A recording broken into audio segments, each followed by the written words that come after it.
Bienvenidos, bienvenidas. Gracias por sintonizar Brotes Verdes como cada martes aquí en la pantalla de C5N.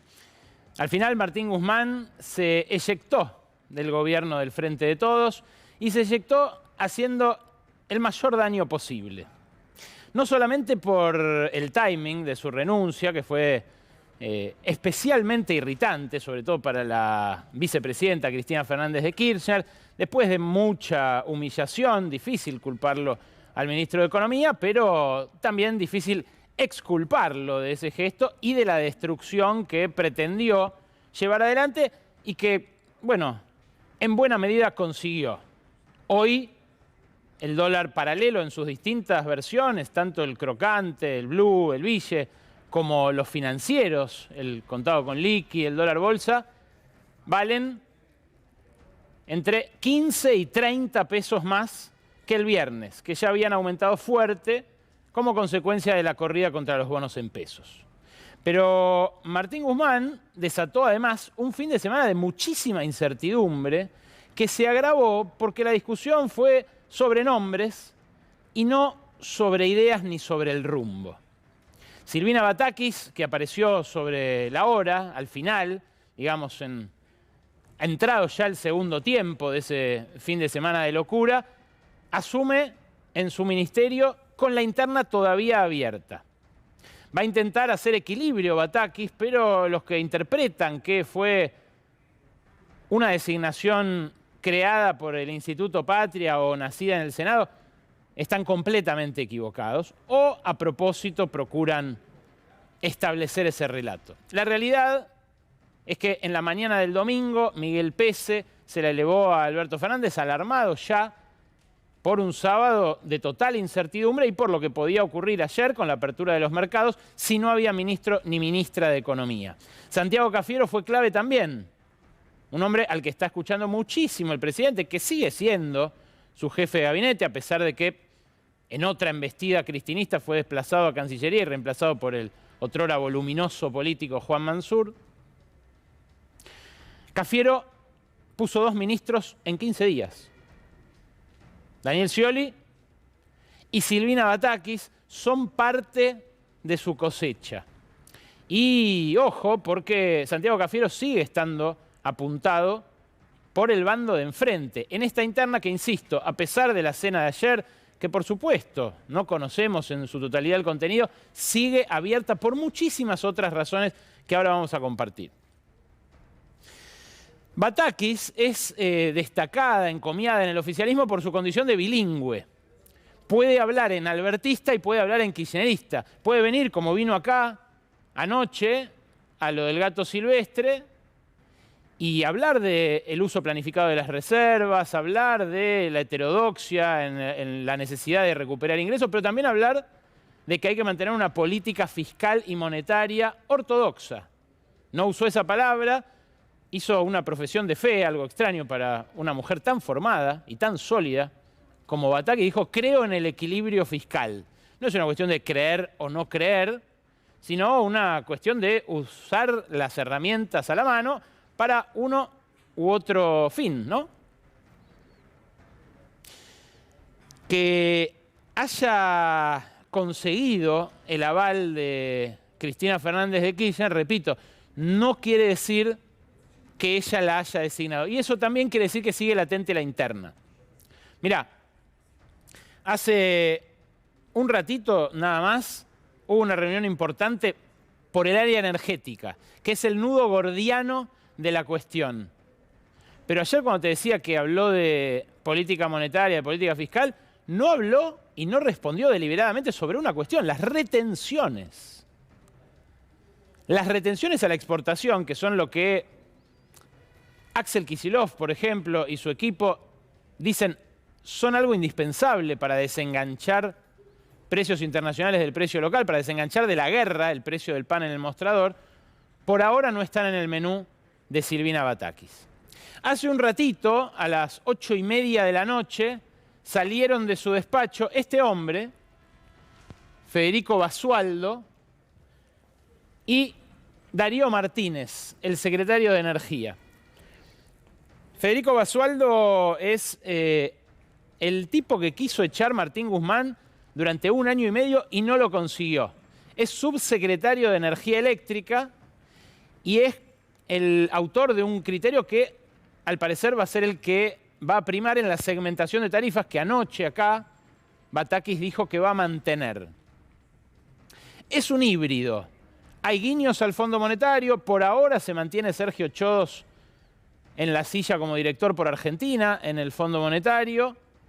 Y ahí podría pervivir algo de la intención guzmanista, albertista, de hacer buenas migas con el fondo y de llegar de esa manera hasta las elecciones, que no hay más horizonte que ese en el acuerdo con el Fondo Monetario.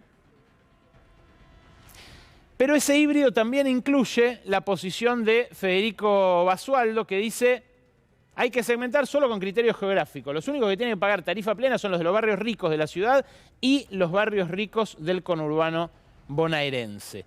Guzmán había dicho, esto no es suficiente, no satisface al Fondo Monetario, no ajusta los subsidios y por eso designó a su propio secretario, una especie de gobierno paralelo, ¿no? Dos con la misma función, que era Santiago López Osornio. Santiago López Osornio se eyectó con él y ahora, en esta reunión a las 20:30, pactaron la continuidad Batakis con Federico Basualdo, este hombre que ven aquí, y con Darío Martínez, el secretario de Energía.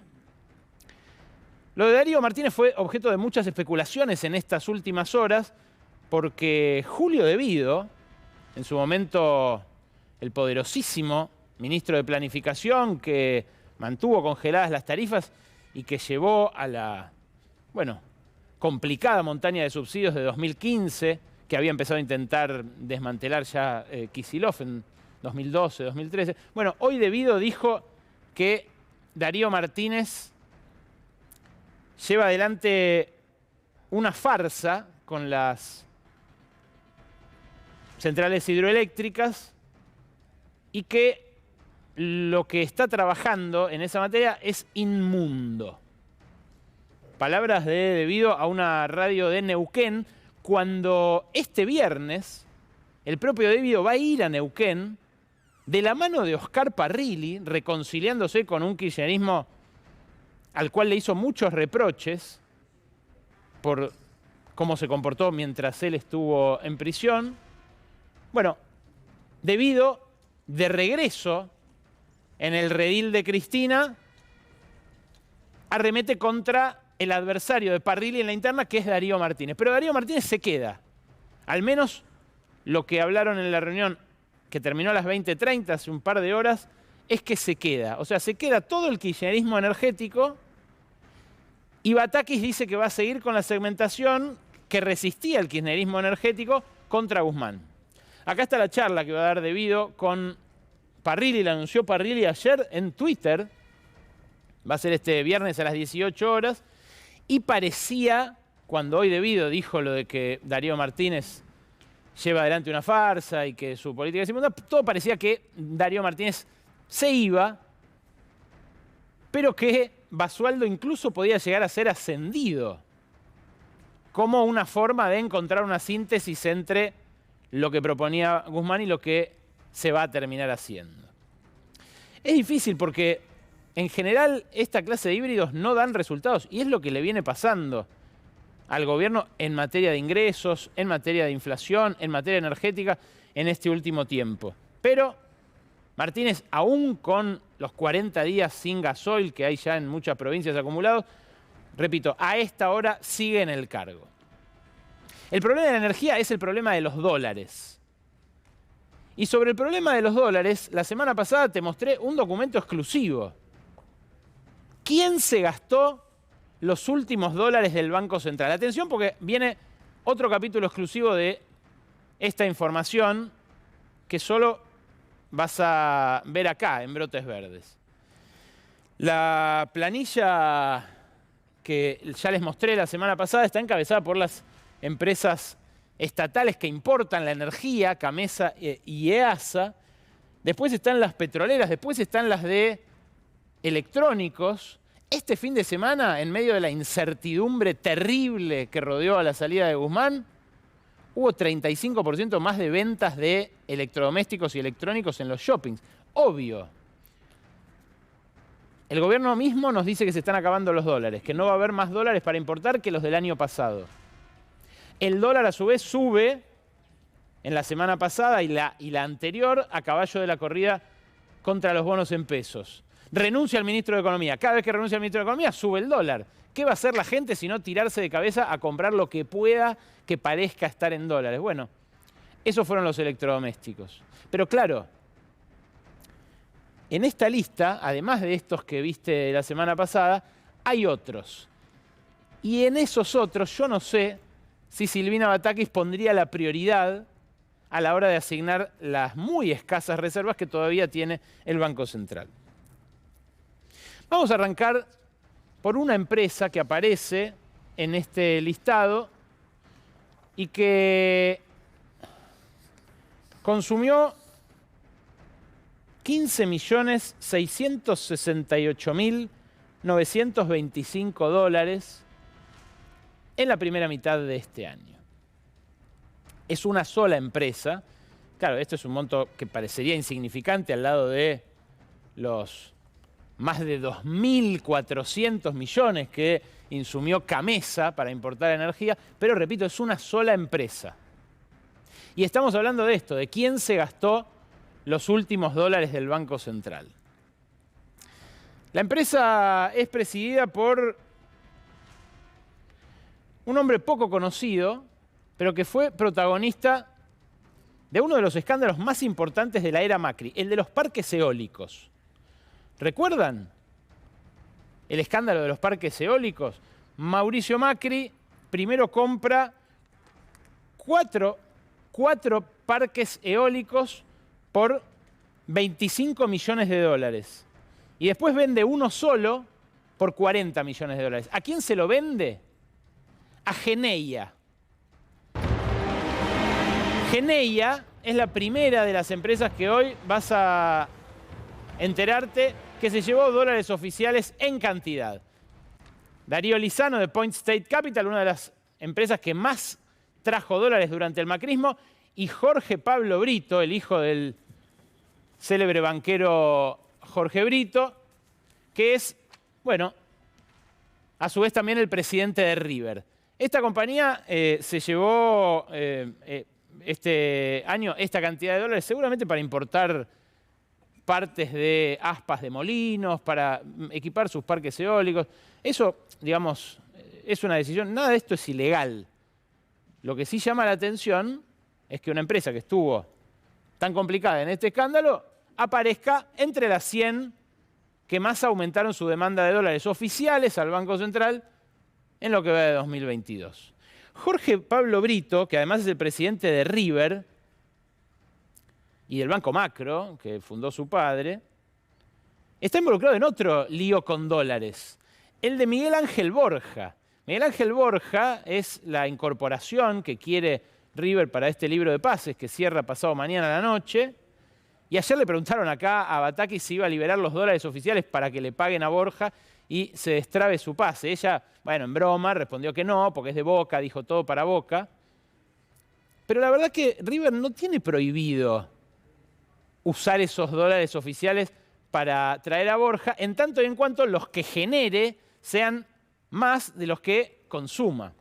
En general, el fútbol argentino es una industria que genera dólares en términos netos, porque se venden más jugadores de lo que se compran. A mí me gustaría que fuera al revés, que uno exportara el valor agregado, ¿no? Que se vendiera la Liga Argentina, que los chicos nuestros, en vez de querer comprarse la de Barcelona, los europeos se quieran comprar la remera de Boca, de River, que haya más industria, ¿no? Uno querría eso. Exportamos materia prima, jugadores. Pero lo que me dijeron es que Borja no llega, no por ninguna restricción del Banco Central. No pidió ningún permiso River para acceder al mercado único y libre de cambios y tener estos dólares oficiales para pagarlo. Pero además hay algunos clubes que ni siquiera tienen que pedir permiso. Acceden directamente al MULC hasta el monto en el cual generaron divisas con la venta de otros jugadores. River vendió a Julián Álvarez por más de 20 millones, así que está... tengo mal la corbata. Ahí está. Por más de 20 millones, así que tiene cupo todavía. Ahí las miradas apuntan a Brito y a otro banquero que se llama Juan Ignacio Napoli, que es el presidente del Banco de Valores. Dicen en el mundillo futbolístico que surgieron de allí las versiones de que es la culpa del Banco Central que River no pueda traer a este jugador. Ellos lo niegan, en la comisión directiva de River lo niegan, en el Banco Central lo niegan, pero el escandalete que se armó de que no hay dólares para Borja es un escandalete que de algún lugar surgió y tanto en Brito como en otros referentes de esa comisión interna anidan, obviamente, siempre intereses políticos importantes. Después de Geneia, otra que me llamó la atención de este listado oficial, el que accedí de las empresas que consumieron dólares oficiales en la primera parte de este año, está Techint. Techint, en una de sus divisiones, SIAT, que es la que va a hacer los tubos para el gasoducto a Vaca Muerta, se consumió más de 17 millones y medio de dólares solamente en lo que va de este año. Si el gasoducto se hace a tiempo, va a terminar ahorrando muchísimo más que 17 millones de dólares, con lo cual, de vuelta, no cuestiono la decisión de darle dólares a 120 o a 130 a Paolo Roca. Lo que sí hay que saber es que estos magnates acceden a dólares oficiales que a otras empresas les son negados y que de acá en adelante van a ser negados en muchas ocasiones porque no va a haber más.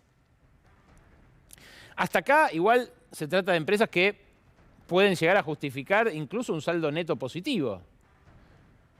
Pero ¿qué más me encontré? Una empresa de taxi aéreo. Una empresa de taxi aéreo del grupo Mindlin. Se llama MS Air y le dieron 13.007.212 dólares oficiales para que se compre un avión privado, un avión de porte pequeño para menos de 20 personas, que se compró este año 2022. Me comuniqué con voceros de la compañía, me dijeron que esta compañía fue fundada en 2016, que tiene permiso para operar desde 2018, o sea, se fundó con el macrismo le dio el permiso para operar, opera aeronaves de carga y también de pasajeros, pero por lo general es taxi aéreo. A Vaca Muerta va, a Neuquén, pero también se alquila para ir a Punta del Este, la usan los dueños también para hacerlo. En fin, es un avión privado comprado con dólares oficiales y que está en manos de uno de los hombres más ricos de la Argentina. ¿Qué dicen también las fuentes de Pampa, que es el grupo madre, ¿no?, de todo esto? Que ellos, al lado de las inversiones por miles de millones de dólares que hicieron en estos últimos años, bueno, 13 millones no es nada, que es un monto insignificante, pero es un monto al cual accedieron al tipo de cambio oficial. Son tironeos que en momentos de escasez generan muchas preguntas. Como por ejemplo el acuerdo que extendió el Banco Nación con el Free Shop para poder vender en cuotas, para que el Free Shop venda en cuotas, sin interés, productos al tipo de cambio oficial, sin el 30% de impuesto país ni el 35% de retención de ganancias. Vos vas al Free Shop y te podés llevar el whisky al precio dólar multiplicado por 130, no por 270, 280, 240 o lo que sea que valen los dólares paralelos financieros en este momento. El Banco Nación dio de baja ese acuerdo, pero el agujero del Free Shop sigue ahí. Y esas injusticias distributivas empiezan a impactar en un calendario electoral que empieza a abrirse. La verdadera fuga, obvio, esto, 13 millones para Mindlin es un vuelto. Claro, Borja vale menos que eso. O sea, se armó un escándalo por Borja y los aviones privados, que yo ya el año pasado te conté, se venían patentando, comprados al tipo de cambio oficial. Claro, como no salen los medios, no generan tanto escandalete, la plata es más. La verdadera fuga igual no se produce con importaciones, ¿no? O sea, hay triquiñuelas, subfacturación de exportaciones, sobrefacturación de IMPO, hay precios de transferencia que se manipulan también, pero el grueso es por transferencia, por formación de activos externos, el grueso es fuga de capitales lisa y llana. Hoy la AFIP mandó 1.500 intimaciones a argentinos que salieron en los Pandora Papers y que no habían declarado acá tener participación en un offshore. Esto es una obligación desde el año 2020 y en octubre del año pasado, en octubre de 2021, cuando salió Pandora Papers, aparecieron estos 1.500 argentinos que la AFIP se dio cuenta que no tenían declarado nada en el exterior y mucho menos en esas guaridas fiscales. Esto mientras los sueldos siguen por el piso, castigadísimos, en gran contraste con la situación de los que siempre ganan, los que mandan, diría José Luis de Imaz. Fíjate esta estadística. La semana pasada el gobierno celebró la caída del desempleo, un desempleo que marcó nuevamente 7%, que, bueno, da cuenta de que se crea empleo precario, lo que sea, pero se sigue creando empleo. Claro, el ajuste no fue por cantidad, fue por precio. Porque en la encuesta permanente de hogares que se difundió después del desempleo, lo que se puede observar es lo que pasó con los ingresos en cada periodo. Esto es lo que pasó en la segunda mitad del macrismo. Fíjate por estrato, que esto es, el INDEC lo da por deciles de población. Esto es un reprocesamiento que hice con un economista especialista en estos casos, cuyo nombre no puedo develar, no lo quiero comprometer, pero que está hecho sobre los datos de la EPH. La información pública reprocesada. El INDEC te da por deciles, yo acá te lo doy por estratos. El estrato bajo, el medio y el alto.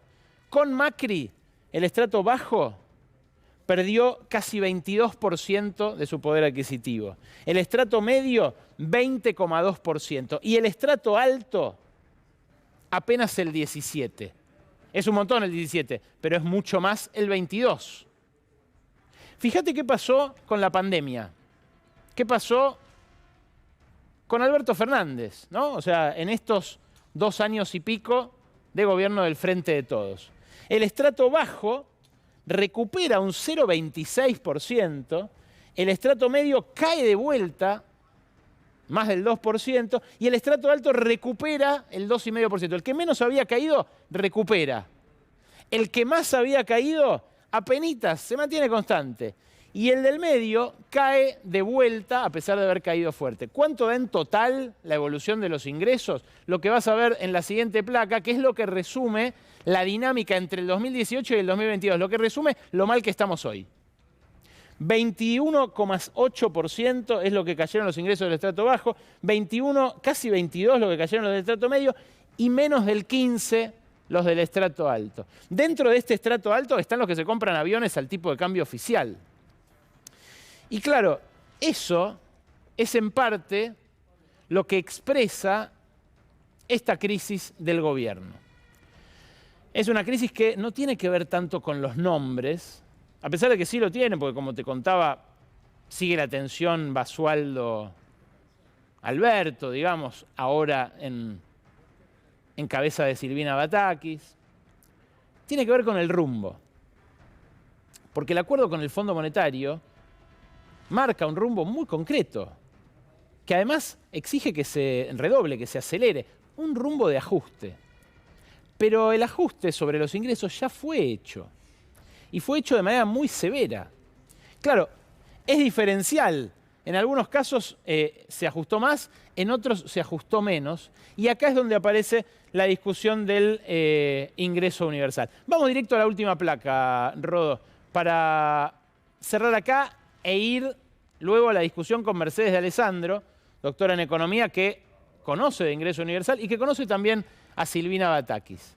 Este es el salario real de los trabajadores del sector público y del sector privado. También es información oficial. El 100 era diciembre de 2015, el momento en el cual Macri recibe el gobierno.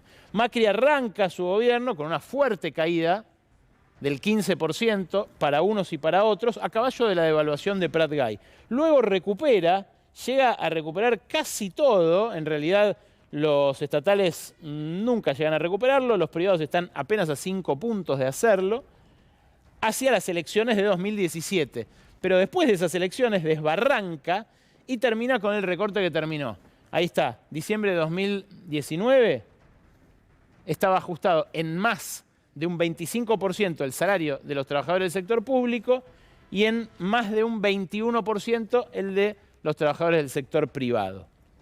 Eso al principio de Alberto Fernández se recupera, luego empieza a bajar, sigue reptando, pero hoy, en abril de 2022, tenés a los dos por debajo del momento de la asunción.